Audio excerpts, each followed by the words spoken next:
So today I want to talk about something I think will be helpful to many people, hopefully. And it's something that God kind of just gave me. I always kind of knew it, but I never really knew how to put it in words. But it's going to be the title, and I'm going to say it right now. But it's not being one with your flesh. So, first of all, what does that mean? Not being one with your flesh. Well, you feel emotions, right? Like you get angry, you get upset, you get sad, or you're happy, or just anything that you feel. And like for instance, if you have a symptom of a sickness or just anything that your body feels or goes through, you don't have to be in agreement with that. And this kind of really ties into the spiritual side of things. And it's very important to be spiritual because if you are fleshly, everything is just so much more difficult. But if you walk more in the spirit, everything is far easier. And the main reason, the part that I'm going to be talking about today is mostly the emotional side because I know that it's difficult. For me personally, it was really difficult to understand myself for a while. Like I always knew, but I didn't really have the way to put it in words. I just like unconsciously, subconsciously knew because of my relationship with God. But then I finally was in a position on a level where I could receive it, and so I did. And he gave it to me, and it was simply I'm not one with my flesh. I'm not one with my emotions, because things happen, and I don't really react to like most stuff. Now I will be completely honest and say when I'm playing video games, I get pissed off. But hey, we all have our own things, and nobody's perfect. But like outside of that, I mean, it's rare. There are circumstances where I do, like for instance, me personally, it would be like whenever somebody it would be whenever somebody kind of just walked over my feelings in place of trying to like I don't really know because it's not really reprimand. It's more like trying to tell me that it's okay, yeah. It's trying to explain to me, trying to tell me how to do the right thing, basically. Like for instance, uh, there's an event going on and I'm present, but I'm not really like socializing because I'm just not in the mood. But then afterwards, somebody comes and tells me like you should have been socializing or whatever, and it's just like I react a little more sharply than I normally would, which I didn't understand why at the time. But they say something to me, say I should have been down there or whatever, should have been talking to the people, and I react, in an ungodly way. I reacted in an ungodly way. I act fleshly. I start manifesting, and I never understood why. Like, what does it come from? Because there's you don't just do things for no reason. There's a reason behind why you do everything. Why you do everything, and I didn't know. And God asked me. He was like, "Well, I asked God. I was like, why do I do that?" And then He explained it to me. He said that it's from a lifetime of hurt. You've been hurt a lot, and you haven't really received a lot of love, and yet you like are the person you are. So people kind of just expect you to always make the right decision. They kind of expect you to always make the right decision because you always seem to know a lot more than most. And because of that, they have this standard for you, that they have this expectation for you to do the right thing all the time.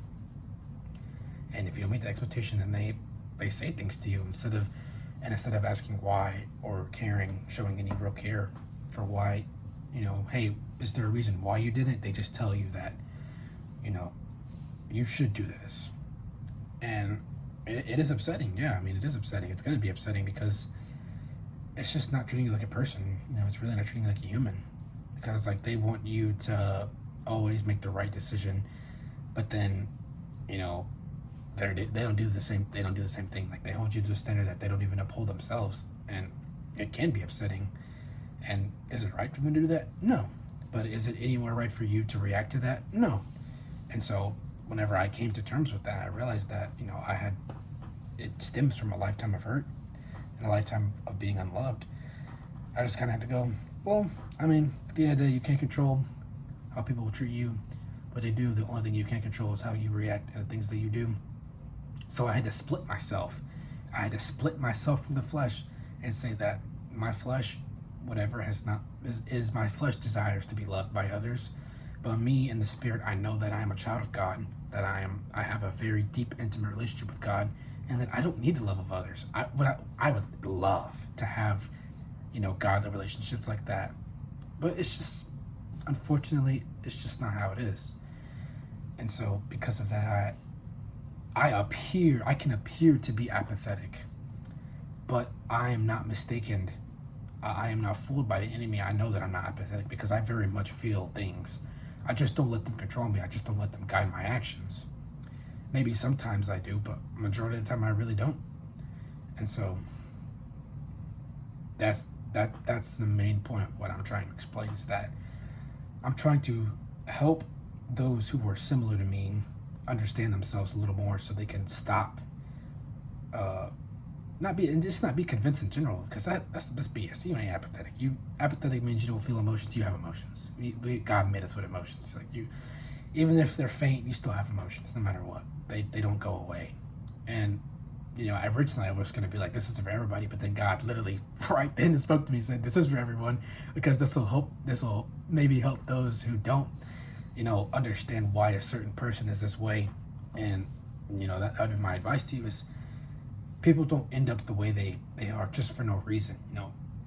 Somebody's not gonna just not show their emotions just because something happened to them. It could be same thing as me. It could be a lifetime of hurt that have shown them that being vulnerable just gets you hurt in the end, and so it makes you less inclined to want to be vulnerable. But if you take the time to show that person love and care so that you truly you're not gonna take advantage of them being vulnerable, then they'll become more open to you. It's like I said before, you have to defeat evil with good. You can't defeat it with anything else. And so, this just as much goes for the people who are similarly in that boat of feeling the same way. Why am I so emotionless or whatever? It's like, you're not emotionless. It's just you just don't agree with your emotions. And that's how you should be. You very much should not be in agreement with your emotions. You shouldn't be reacting to anything. But are you going to? That's up to you. And when you do, just repent, apologize, and confront it. Don't run away from it. Confront it, because again, that's another thing. That's because we know that it might be painful, so we run away from it because it's painful. That's what the flesh wants, but that's not what we want. We take everything head on because that is what God calls us to do, and that's because that's what's going to push us to grow better, more and more as godly people, as His people, as His children. And that's what we want. And this is just going to help you in your life in general. It's not even just about that. It's going to help you in every aspect of your life. It's going to make you so much more wise, so much more able to just go through everything, any circumstance effortlessly. Even though at first it might be difficult, but once it becomes your lifestyle, it's just natural. It's just what you do. And so this video is mainly to equip you with the knowledge and the wisdom of, why, at least my perspective on why this thing is the way it is. And so hopefully now that you understand it a little more, you can be guided to start to move in that knowledge and that faith, and understand that you don't have to bow to your emotions. You don't have to bow to your flesh. The only thing you should bow to is God. And as long as you follow Him, He will make everything right. And like I said, for a lot of people who don't feel this way but are wondering why other people act that way, there you go. It could possibly be a reason why. And even if it isn't, at the end of the day, just love on them. Just defeat evil with good. That's how you get anywhere in life.